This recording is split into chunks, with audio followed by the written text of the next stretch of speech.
ये hello friends, this Jyoti Shukla. Welcome to let's study basics with me. So friends, आज हम यहाँ पर डिस्कस करने वाले हैं ध्येय आईएएस का ये टेस्ट सीरीज़ है, जिसमें हम टेस्ट नंबर 1 जो है ये बाइलिंगुअल है, जिसमें आपको जीएस का पूरा पोर्शन देखने को मिलता है। तो बेसिकली यहाँ पर हम पॉलिटी के क्वेश्चंस स्टार्टिंग में, ये पॉलिटी के क्वेश्चंस हैं जिन्हें हम डिस्कस करेंगे एक एक करके। तो ये आपके लिए काफ़ी ज़्यादा बेनिफिट हो जाता है। इससे आपको काफ़ी ज़्यादा बेनिफिट मिलता है अगर आप यूपीएससी की प्रिपरेशन कर रहे हो या यूपीपीएससी की या किसी भी स्टेट पीसीएस की प्रिपरेशन कर रहे हो या फिर आप आरओ की प्रिपरेशन कर रहे हो, तो इन सब के लिए बहुत ही ज़्यादा इंपॉर्टेंट बन जाता है, क्योंकि आज के टाइम पर प्रैक्टिस जो होता है वो बहुत ही ज़्यादा इंपॉर्टेंट होता है। न सिर्फ आज के टाइम पर बल्कि हमेशा से ही प्रैक्टिस का बहुत ही ज़्यादा इंपॉर्टेंट रोल रहा है। तो चलिए बिना किसी टाइम वेस्ट की हम क्वेश्चन को डिस्कस करते हैं एक एक करके। तो यहाँ पर आप देख सकते हो कि फर्स्ट क्वेश्चन इज गिवन, निम्नलिखित में से किस एक अनुच्छेद के अंतर्गत केंद्रीय प्रशासनिक अधिकरण के निर्णयों को भारत के सर्वोच्च न्यायालय में चुनौती दी जा सकती है। तो देखो, केंद्रीय प्रशासनिक अधिकरण के बारे में दिया है, यानी कि ट्रिब्यूनल्स के बारे में दिया है। और ट्रिब्यूनल्स को आप अगर देखो तो ये 323 अनुच्छेद 323(1) के अंतर्गत जो है वो आपको देखने को मिलता है। आगे आ जाते हैं, राज्य विधान परिषद के संबंध में निम्नलिखित कथनों पर विचार कीजिए, कौन सा सत्य नहीं है। ठीक है, ये ध्यान देना है।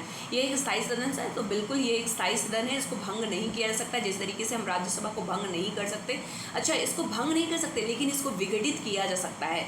यानी कि हम देखते हैं ना कि बहुत सारे ऐसे राज्य हैं जहाँ पर विधानसभा जो है, विधान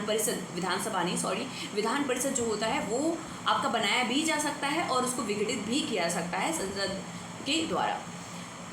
इसके 2/3 सदस्य जो हैं प्रत्येक दूसरे वर्ष की समाप्ति पर अवकाश ग्रहण करते हैं। ना 2/3 नहीं बल्कि 1/3 होते हैं। तो ये तो आपका गलत है। तो देखो, जो गलत है वही आपका मतलब सही हो जाएगा। इसके सदस्यों का कार्यकाल 6 वर्ष होता है, बिल्कुल सही है। विधानसभा द्वारा संकल्प पारित करने के पश्चात संसद द्वारा इसे समाप्त किया जा सकता है, तो ये भी बिल्कुल सही है। तो जो गलत था वो बी नंबर था, इसलिए यही ऑप्शन जो है वो सही हो जाता है। निम्नलिखित समितियों में से किस एक ने पंचायती राज हेतु द्विस्तरीय प्रतिमान की संस्तुति की थी। तो बलवंत राय मेहता समिति की बात करी जाती है, तो इन्होंने त्रिस्तरीय बोला था, और ये जो है पहला जो है पंचायती राज के लिए एक समिति था। और इसके बाद हम देखते हैं अशोक मेहता समिति जो आपका आता है 1977 के अंतर्गत। तो ये जो बोलता है कि द्विस्तरीय पंचायती राज होना चाहिए। तो ये सी ऑप्शन जो है वो बिल्कुल सही है। आगे चलते हैं, निम्नलिखित मूल कर्तव्यों में कौन सा एक भारतीय संविधान में वर्णित नहीं है। तो सार्वजनिक संपत्ति की रक्षा करना एवं हिंसा का त्याग करना, ये तो सही है बिल्कुल। मूल कर्तव्य में अल्पसंख्यकों की रक्षा करना, ये तो मूल अधिकार है, तो ये तो गलत हो गया। तो यही गलत है, गलत जो था वही आपका सही हो जाएगा। राष्ट्रीय संग्राम को प्रेरित करने वाले उच्च आदर्शों का आदर एवं पालन करना, बिल्कुल सही है। आह्वान किए जाने पर राष्ट्र की सेवा करना, ये भी सही है। तो बी ऑप्शन जो है वो गलत था, इसलिए यही ऑप्शन सही हो जाएगा। प्रोटेम स्पीकर के बारे में दिया है। प्रोटेम स्पीकर के संबंध में निम्नलिखित कथनों में कौन सा सत्य है।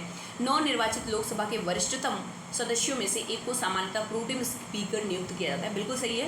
प्रोटेम स्पीकर नवनिर्वाचित सदस्यों को शपथ दिलाता है, बिल्कुल सही है। तो दोनों ऑप्शन सही है, यानी कि आपका सी ऑप्शन जो है वो एकदम सही हो जाएगा।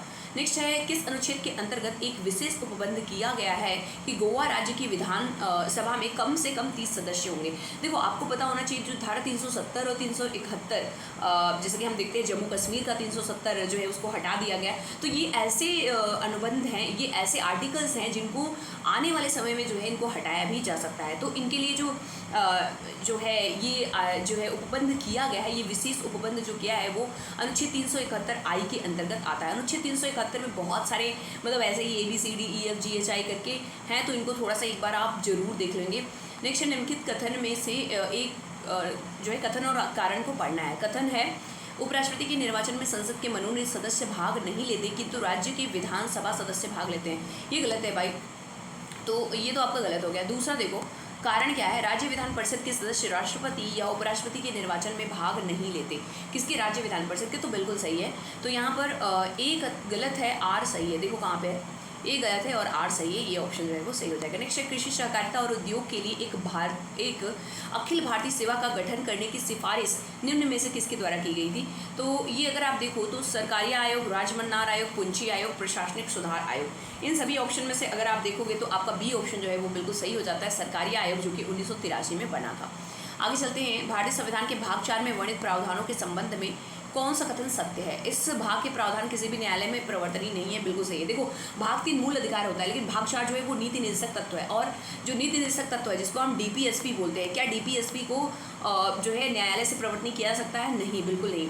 इसको जो है संसद जब चाहेगी तभी कानून इसको बना करके कर सकती है। जैसे कि हम देखते हैं 86वें संविधान संशोधन के अंतर्गत जो है शिक्षा के अधिकार को अनुच्छेद 21A में जो है वो कर दिया गया था, जो कि पहले डीपीएसपी में अनुच्छेद 45 में था।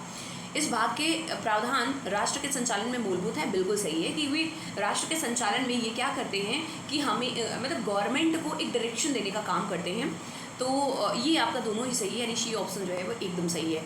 10th नंबर में आते हैं, निम्नलिखित में से किस अनुच्छेद के अंतर्गत लोकसभा के अनुसूचित जातियों और जनजातियों के लिए आरक्षण दिया गया है? तो ये आपका अनुच्छेद 330 के अंतर्गत है। तो 10वें का आपका ए हो जाता है। नेक्स्ट आ जाते हैं हम 10वें के बाद 11वें नंबर क्वेश्चन में, भारतीय संविधान के अनुच्छेद 17 व 18 द्वारा निम्नलिखित में से किस प्रकार की समानता प्राप्त करने का प्रयास किया गया है? तो देखो, अगर आप समानता की बात करते हैं तो धार्मिक समानता नहीं है, राजनीतिक समानता नहीं है, सामाजिक समानता की जो है वो इसमें बात की गई है। निम्नलिखित में से कौन सा एक कार्य भारत के सर्वोच्च न्यायालय द्वारा नहीं किया जा सकता? तो भारत के मौलिक नागरिकों के मौलिक अधिकारों की रक्षा, बिल्कुल सही है। न्यायिक पुनरावलोकन, ये भी सही है। दंडित कैदियों को क्षमा देना, ये तो नहीं है भाई, ये तो राष्ट्रपति का काम है। ये कौन करता है? ये प्रेसिडेंट जो है वो क्षमादान करने का काम करता है। तो जो गलत है वही आपका सही है, यानी सी ऑप्शन जो है वो सही है। राज्यों एवं केंद्र के मध्य उत्पन्न विवादों का निर्णय, ये भी सही है। ठीक है, आगे चलते हैं 13 नंबर। देखो, आर्टिकल्स दिए गए हैं, इनको मिलाना है। अब यहाँ पर देखो 324 सबको पता होगा कि ये निर्वाचन आयोग है, ठीक है। 323 जो है वो ट्रिब्यूनल्स के बारे में है, तो ये भी आपका हो गया। 330 की जब हम बात करते हैं तो ये आपका लोक सेवा के लिए आ जाता है। तो इतने से देखो मैच हो रहा है क्या? बी का तीसरा देखो कहाँ पे, ये देखो भाई, एक से ही हो गया। बी का तीसरा तब भी देख लो, डी का पहला सही है, यानी ये आपका सही हो जाएगा। संसद के 2 सत्रों के बीच 6 माह से अधिक का अंतराल नहीं हो सकता, यह भारतीय संविधान के किस अनुच्छेद में संबंधित है? अनुच्छेद 87 दिया है, 86 दिया है, अनुच्छेद 85 दिया है और अनुच्छेद 84 दिया है। तो इसको भी आप देख लेंगे, सी ऑप्शन जो है वो सही है, अनुच्छेद 85 के अंतर्गत जो है वो दिया गया है। देखो, आर्टिकल्स जल्दी याद नहीं होते, लेकिन फिर भी क्या है कि हमें जो इंपॉर्टेंट आर्टिकल्स हैं उनको याद करना ही पड़ेगा। आगे चलते हैं, संविधान के अनुच्छेद 312 के अंतर्गत अखिल भारतीय सेवा का सृजन कर सकती है। तो देखो, कितने लोगों से? 1/3 साधारण बहुमत, 2/3 बहुमत होना चाहिए, तभी जो है अखिल भारतीय सेवा का सृजन राज्यसभा कर सकती है। आगे चलते हैं हम, और यहाँ पर आप देख सकते हो दिया हुआ निम्नलिखित में से किस पदाधिकारी को हटाने में संसद की भूमिका नहीं होती है? पहला है उच्चतम न्यायालय के न्यायाधीशों को हटाना, बिल्कुल सही है, संसद की भूमिका उसमें होती है। राज्य के निर्वाचन आयुक्त को हटाना, बिल्कुल सही है। महान्यायाधीश को हटाने के लिए संसद की भूमिका नहीं होती है, तो जो नहीं होती है वही आपका सही हो जाएगा, यानी सी ऑप्शन सही है। लोकसभा के सभापति एवं सदस्य को हटाना, तो इसमें भी होती है।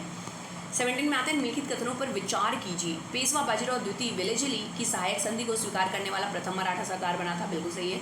सुगौली की संधि का संबंध आंग्ल अफगान युद्ध से था, नहीं, आंग्ल अफगान से नहीं था, बल्कि ये था नेपाल, आंग्ल नेपाल से था, ठीक है। तो ये आपका गलत हो गया।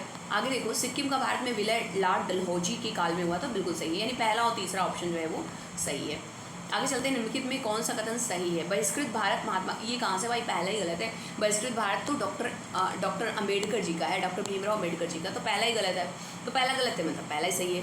दैनिक आज जो है शिव प्रसाद गुप्त, बिल्कुल सही है। स्वदेश वाहिनी के रामकृष्ण पिल्ले, सही है। न्यू इंडिया और कॉमनवेल्थ हम जानते हैं कि एनी बेसेंट जी का है।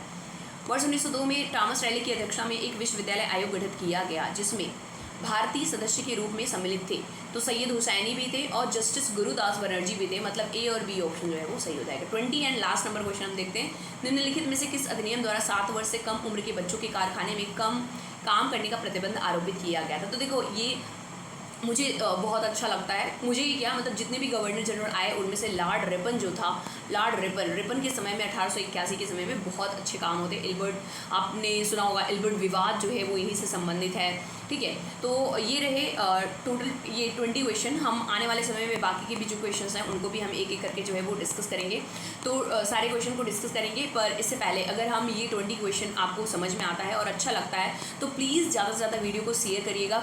और अगर आप चैनल पर पहली बार आए हो तो प्लीज़ चैनल को सब्सक्राइब कर लीजिएगा, ताकि आपको जितने भी वीडियोज़ के नोटिफिकेशन मिल हैं वो सारे आपको टाइमली जो है वो मिलते रहें।